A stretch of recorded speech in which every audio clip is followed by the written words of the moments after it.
الحلقه دي مميزه جدا يا جماعه، احنا معانا ضيف عزيز من محافظه القاهره جاي منورنا في محافظه اسكندريه عشان يقول لكم معلومات مهمه جدا ومفيده عن موضوع القطارات الكهربائيه السريعه والنقل الاخضر بصفه عامه. ان شاء الله كملوا معانا الحلقه للاخر، هتستفادوا جدا. وما تنسوش تشتركوا معانا في القناه وتفعلوا زر الجرس على الكل عشان يجيلكم اشعار بكل اللقاءات والمتابعات الجديده. وما تنسوش برضو لايك وتقولوا لي في التعليقات حضراتكم كنتوا اللايك رقم كام علشان نعرف بعض. انا معاكم اخوكم مراد محمود، ويلا نبدا.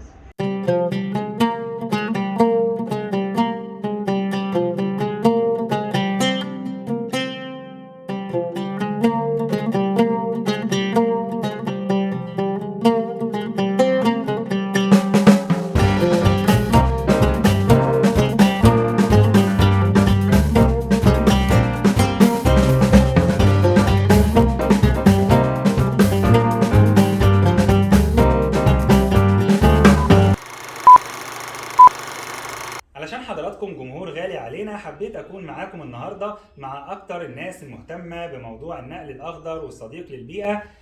معانا استاذ طارق ادمن صفحه النقل الاخضر على صفحه على موقع التواصل الاجتماعي فيسبوك. معانا استاذ مينا طبعا قناه شوارع مصر.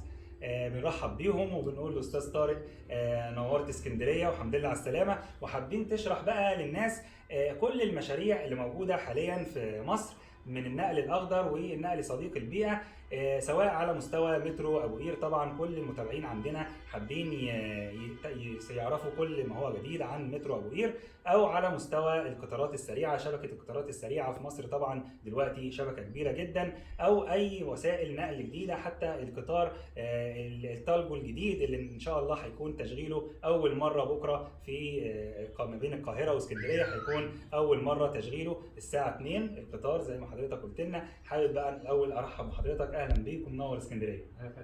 نورت اسكندريه النهارده وامبارح عشان زياره افهم فيها الناس اكتر. اهلا بيك يا استاذ طارق. اهلا استاذ مينا، يعني منور قناه تركايه وحكايه. اهلا وسهلا استاذ مراد صديقي الغالي، صاحب قناه تركايه وحكايه مع مراد طبعا.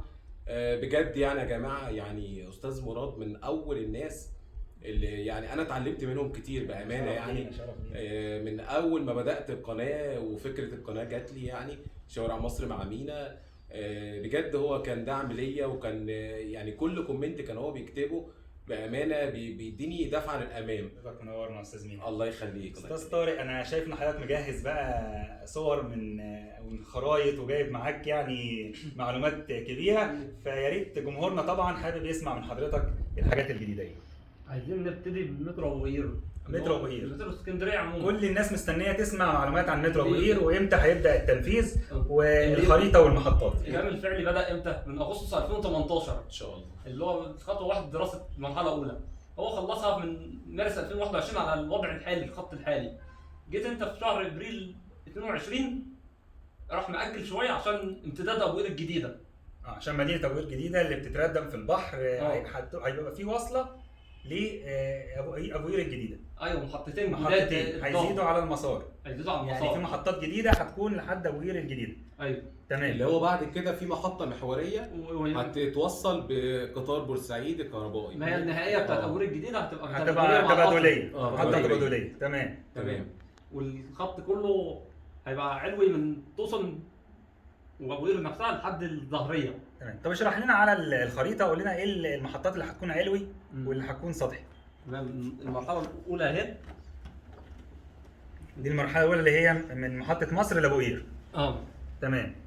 الجزء الاحمر ده كله على كوبري علوي. كوبري علوي. تمام. في جزء من محطه مصر لحد كفر عبده الاصفر ده سطحي. ده سطحي. والمحطه الاخيره سطحيه كمسار لكن مبنى علوي. اللي هي ابو قير. مبنى المحطه نفسه هيبقى علوي. شهر ابريل 2023 هيبدا العمل والتنفيذ الفعلي على ارض الواقع في مترو ابو قير. مترو ابو قير. تمام. يقول لك القطر هيأثر ومش هيأثر. في اتوبيسات شغاله من دلوقتي. يعني ايقاف القطر مش هيأثر في حركه النقل في اسكندريه. النهارده في القاهره كل الناس عندكم هناك بتتحرك بالمترو، مفيش حاجه اسمها يعني ياخد عربيته في الزحمه دي. لكن هو شارع الهرم برضه كان مسجول سنين زيكم. ما صدق ان التنفيذ بدأ عنده. ده الخط الكام؟ الرابع. الخط الرابع في المترو بيتم تنفيذه دلوقتي في القاهره. القطار السريع المحطه احنا طبعا كنا غطيناها، اللي موجوده على الطريق الصحراوي بعد كارفور كده. محطه اسكندريه، المحطه دي هينتهي عندها يعني خط اسكندريه القطار السريع. السريع في اسكندريه. المحطه المركزيه دي اللي هتبقى تبادليه، هتكون تبادليه مع وسائل نقل تانية. بيتم حاليا دلوقتي دراسه ايه الوسائل البديله او الوسائل اللي هتكون تبادليه مع المحطه دي علشان تربط ما بينها وما بين مترو ابو قير، صح كده؟ صح. يعني وغير كده المنطقه هناك يعني اسمها اسكندريه الجديده. ده بقى الامتداد العمراني الطبيعي لاسكندريه. خلاص النهارده يعني التقسيم الاداري اسكندريه لكم بدات بقى تتوسع، فده امتداد لبكره. يمكن اللي فكر واختار مكان محطه اسكندريه في المكان ده طبعا هيساعد في البنى دلوقتي. غير كده انه ده امتداد عمراني، يعني ده لبكره. المحطه دي مش بتتعمل لدلوقتي ولا الناس ولا زمان، بتتعمل لبكره كمان. هيحصل عايز حواليها لكم حاجه تجمع سكني طبعا في خطوات واقعيه طلعت لترام الرمل. ده انت كده نقلتنا الموضوع. يلا ترام الرمل احنا عايزينك يعني موضوع ترام الرمل بقى. كنا بنقول العربات الاوكرانيه شغل ترام المدينه الاوكراني اللي هو شغال في محطه ترام الرمل تم نقله لترام المدينه. طبعا زي ما قلنا احنا قبل كده وغطيناه برضو ان يكون تطوير لترام المدينه بقى. يعني ترام المدينه برضو محتاجه تطوير. فالعربيات الاوكرانيه الجديده اللي تم استيرادها في 2019 دي تم نقلها في ترام المدينه علشان تكون منها تطوير لترام المدينه ومنها انها تكون برضو يعني استعداد لتطوير ترام الرمل. متوقع البدء بقى في مترو في ترام الرمل التطوير، متوقع البدء امتى؟ زي ما الوزير صرح قال لك المترو والترام معا في ابريل. شهر ابريل لما كان سياده الرئيس في محور التعمير وبعض المشاريع في اسكندريه. طبعا مع الوزير صرح وقتها في ان المترو والترام هيبداوا في ابريل 2023. مش هيطولوا عن سنتين. ده التنفيذ. يعني مده التنفيذ نفسها هتاخد سنتين. تمام. فهو ده امور الناس تستحمل الزحمه اللي تعيشها في سنتين. يعني قول لنا بقى يا استاذ طارق، يعني اهتمامك بموضوع النقل وان انت تبقى يعني تبحث في الموضوع دوت وتحاول توصل للناس المعلومات الجديده، يعني جه منين؟ من تجارب كتير واحساسي بالفرق ما بين اي نقل والنقل الاخضر ده عموما. ان النقل الاخضر ده مفيد. لما كنت بنزل ايام المدرسه الثانوي باخد المترو. في يوم ما فيش مترو خالص، كان الدرس بقى امور صعبه بقى. المترو بيحمل ساعه يحمل ساعه والسكه بتبقى زحمه. المترو كان وسيله بتسهل وتنجز. طبعا عشان حضرتك من سكان القاهره فيعني لامس الكلام ده. احنا لسه في اسكندريه يعني. مستنيين التطوير ده. مستنيين ان شاء الله. فكنت باخد المترو اسهل. بدا بقى اهتمامك بالمجال ده. ابتدى الاهتمام بالمجال ده وصاحب سلطات منه. طب ليه بقى اختصتنا في اسكندريه دونا عن اي قناه في اسكندريه؟ ان حضرتك تنورنا كده في قناه تركايه وحكايه مع استاذ مينا، واشمعنى احنا اللي حبيت تنورنا وتقول للناس المعلومات المهمه؟ ان انا اخترت القناتين دول بالاخص ان هم بيهتموا بموضوع اسكندريه ككل وبصوره حيه، لكن اهم الجمهور بقى دلوقتي اسكندريه عندي.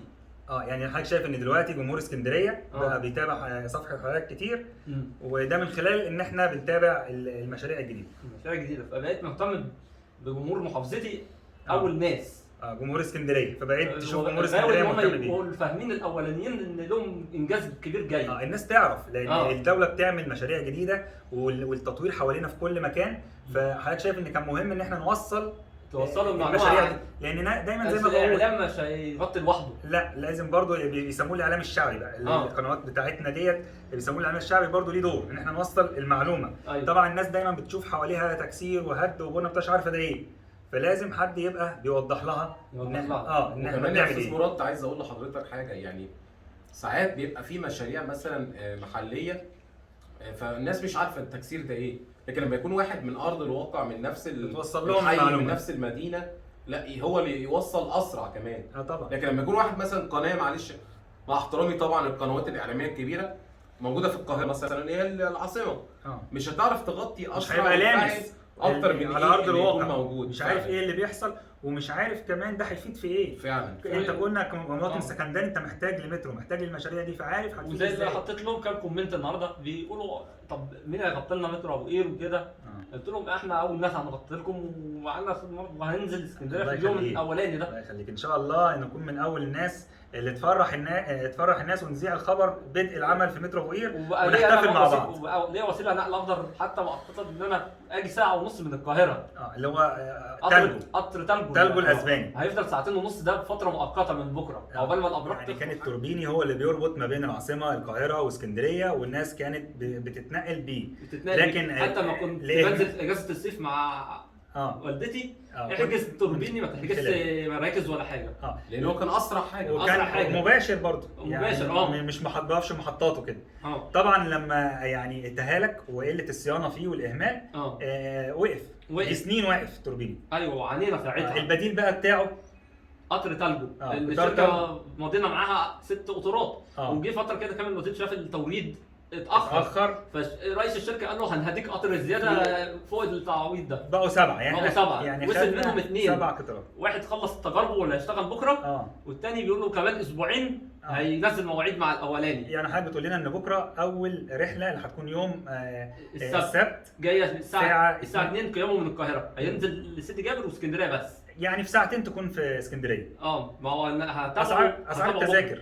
اسعار التذاكر التالجو دي اهم حاجه الناس عايزه تعرف. الدرجه الاولى ب 200 جنيه، والدرجه الثانيه ب 150، وفي واي فاي وفي كاميرات مراقبه وكل حاجه. كنت بتقول ان في وسائل رفاهيه. ايه رايك حضرتك يا استاذ مراد؟ عشان الناس ممكن تقول لك ايه اي مشاريع جديده لا غاليه، ايه رايك في السعر؟ بس قدام المقابل الخدمه اللي انت هتاخدها. الله ينور عليك. هي هنا بتتكلم في سعر مقابل خدمه. اولا بتوصل اسرع، القطار التالجو 160 كيلو في الساعه. طيب انت بتوصل مسموح دلوقتي 120 مؤقتا عقبال ما الابراج تسمح له 120، وبعد كده هيزيد يعني سرعته لحد 160. الابراج خلصت. ابراج الاشاره 160 وكده كده احنا مجددين السكه اللي هي تستحمل. يعني انت بتوصل اسرع، عندك خدمات واي فاي، عندك بوفيه، ومفيش اهتزازات. ثبات ان القطر عنده ثابت في سرعته، مفيش بقى الدوشه بتاعت زمان دي اللي هي سببها الفلنكات وزي ما بيقول. ايوه ده قطر ثابت. فانت قاعد مرتاح ساعه ونص ساعتين تبقى في اسكندريه. ما بتحسش بالكلام ده كله. واهم حاجه يا استاذ مراد السيفتي. طبعا امان. انت قاعد بابك مقفول، شباكك مقفول. يعني معلش انا اركب مثلا اتوبيس او اركب مثلا ميكروباص، هل هيبقى سيفتي زي مثلا حاجه لسه متنظمه الاشارات بتاعتها لسه جديده؟ حاجه جديده، القطار نفسه جديد لسه متورد. وبعدين انت يعني طالما السعر بيتناسب مع الخدمه اللي حضرتك بتستفاد بيها، يعني هو السعر مش غالي. هو النهارده بكام عشان تركب اصلا ميني باص؟ ميني باص بدون ذكر اسماء اتوبيسات طبعا. شركات الاتوبيسات، لا شركات الاتوبيسات الخاصه برضه اسعارها قريبه من كده. القطر نفسه اللي هو محافظات سعره كام؟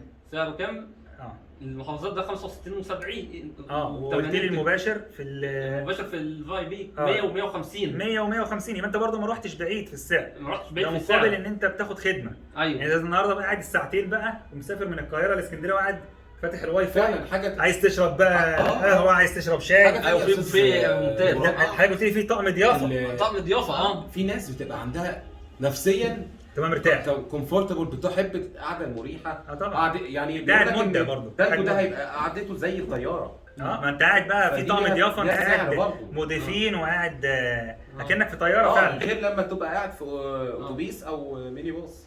وفي حكايه ثانيه بنتكلم فيها، الفرق ده ديزل اتطورت خلاص، فرقها عن الشبكه الكهربائيه. الفرق ان دي شبكه ودي شبكه عادي.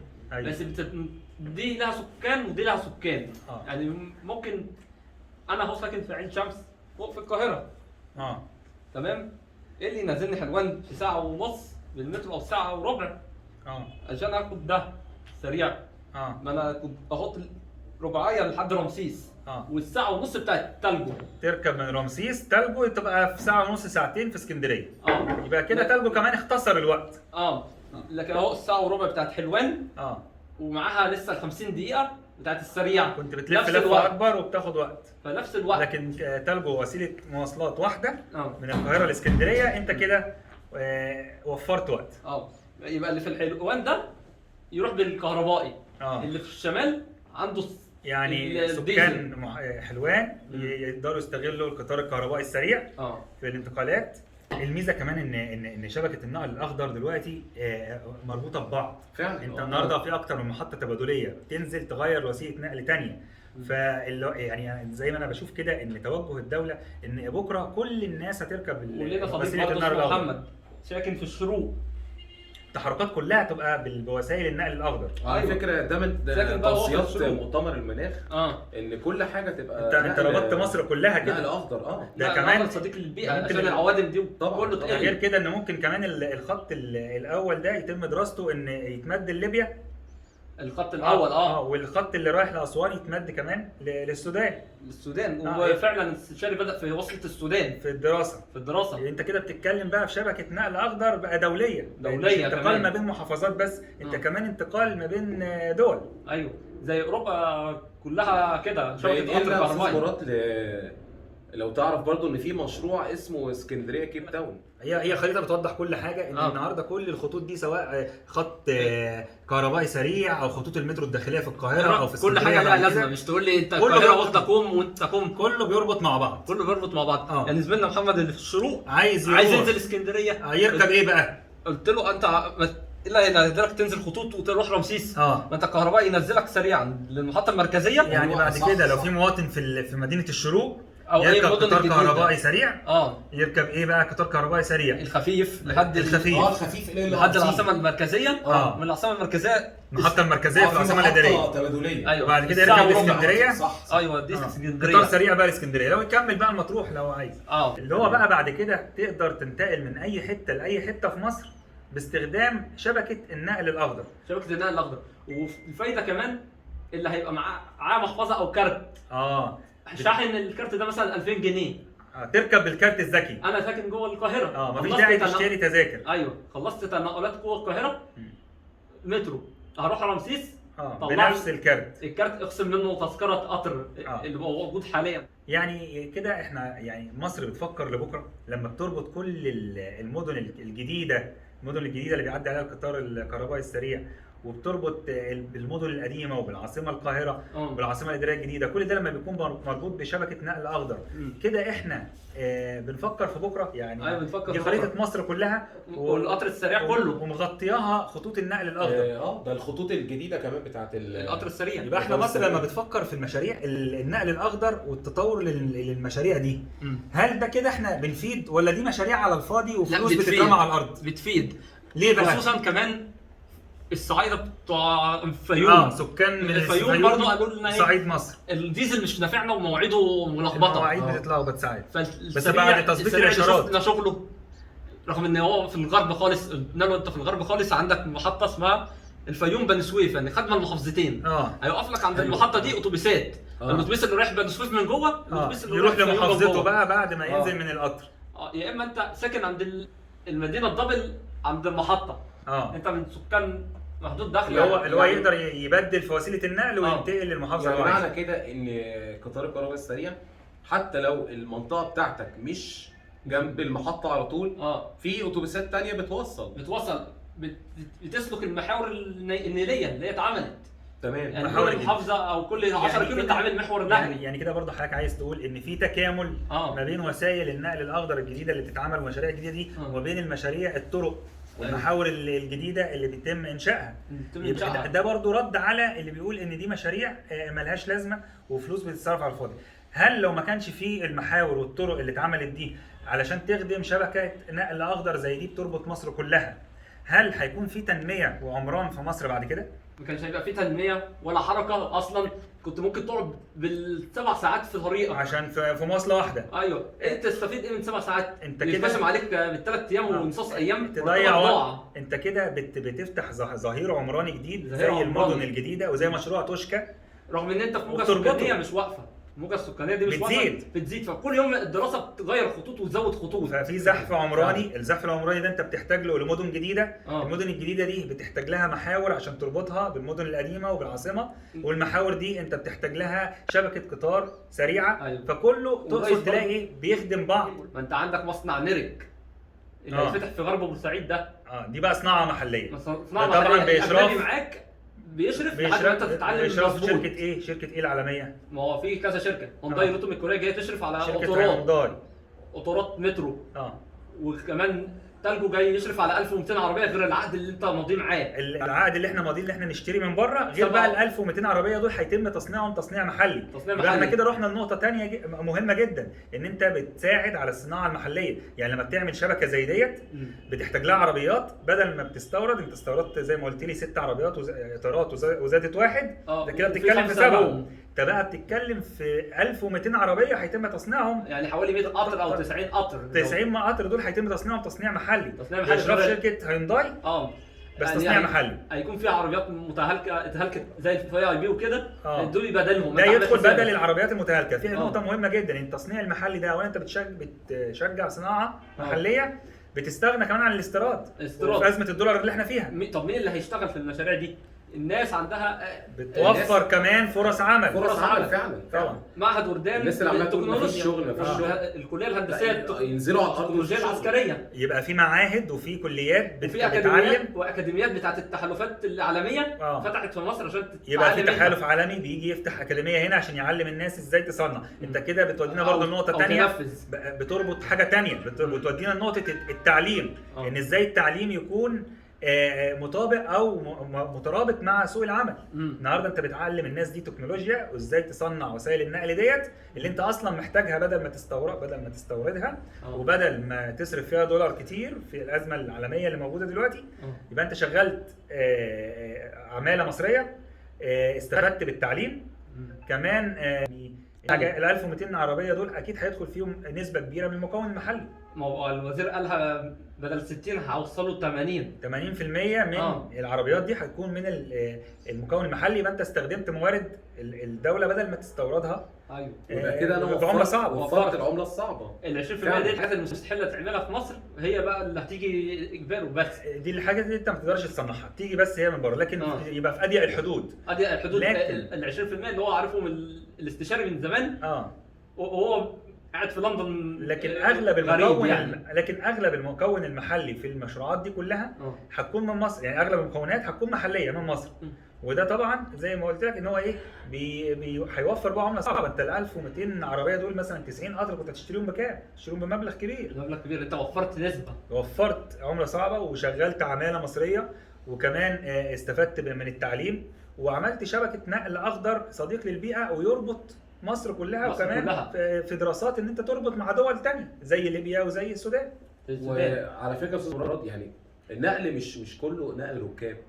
يعني انت دلوقتي لما يبقى عندك كل شبكه القطار السريع في خط للبضايع. انت كده بتخدم على البضايع دي لما تمشي اسرع. المواني طبعا. انت عارف مشروع كده كلنا مش عارفينه، الرئيس عامل عليه هدف ال 100 مليار دولار تصدير. طب ايه اللي هيساعد؟